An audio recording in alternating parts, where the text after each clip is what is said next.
गवाक्ष में आप सभी का स्वागत है। राम लक्ष्मण परशुराम संवाद के 3 भाग हम पढ़ चुके हैं। आगे बढ़ते हैं।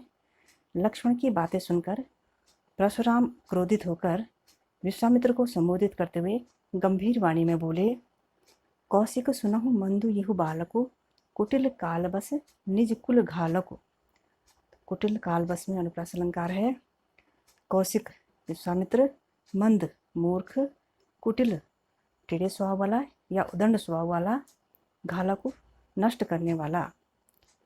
तो कौशिक सुनहु मंदु यह बालक, हे विश्वामित्र सुनिए, यह बालक बड़ा मूर्ख है।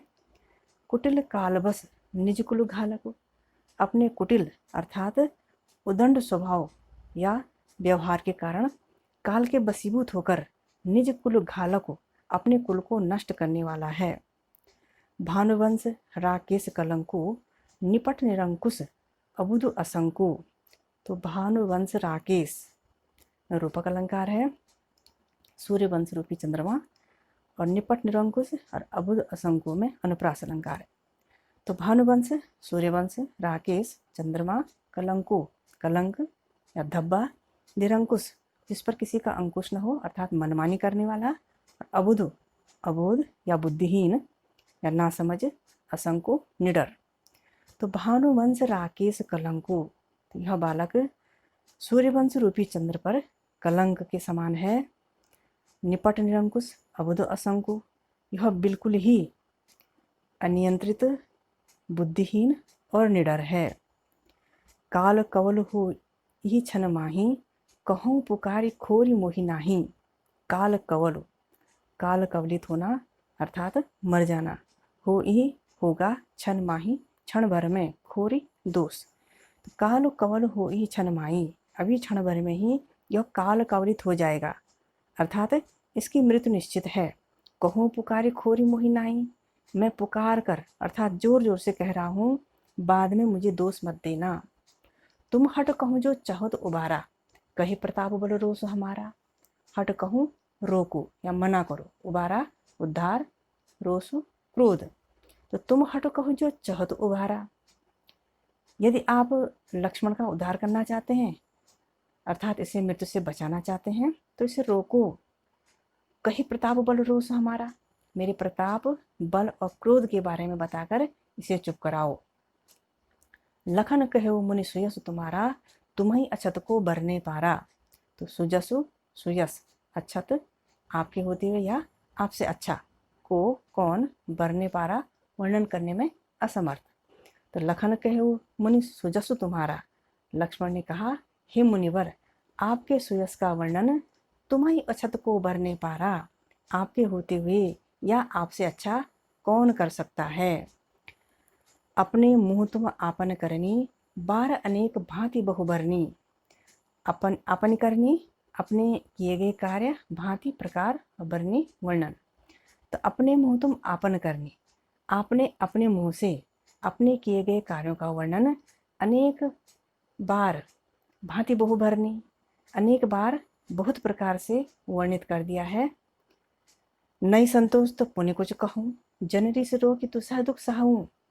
तो पुण्य पुनः या दोबारा, रिस क्रोध, दुसह असहनीय। नई संतोष तो पुनः कुछ कहूँ, यदि आपको अपनी प्रशंसा करके संतोष नहीं हुआ तो पुनः कुछ कहिए। जनरी से रो कि दुसह दुख सहूँ, आप अपना क्रोध रोककर असहनीय दुख क्यों सह रहे हैं। वीर व्रती तुम धीर अछोभा, गारी देत न पावहु शोभा।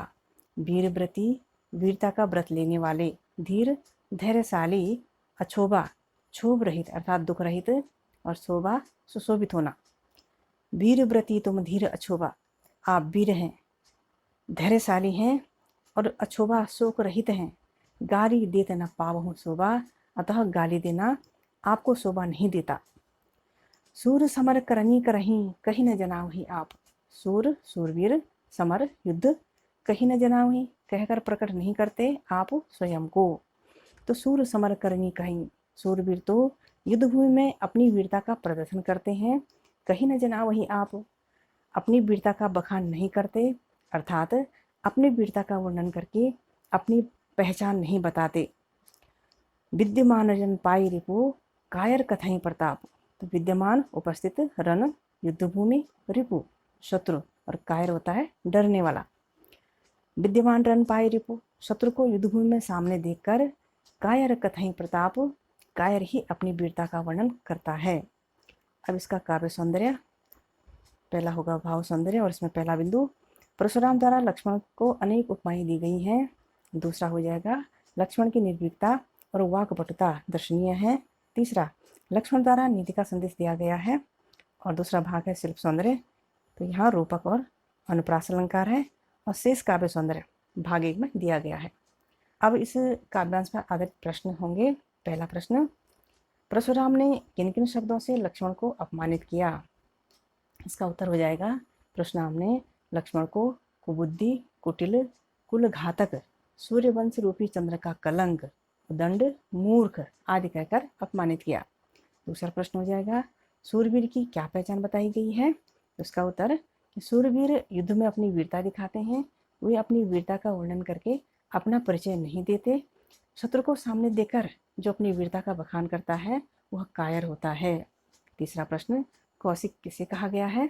इसका उत्तर, कौशिक विश्वामित्र को कहा गया है। वे पहले एक प्रतापी राजा थे, तब उनका नाम कौशिक था। ऋषि वशिष्ठ के तपोबल से पराजित होकर उन्होंने तपस्या की और महर्षि विश्वामित्र की उपाधि प्राप्त की। इससे आगे भाग 5 में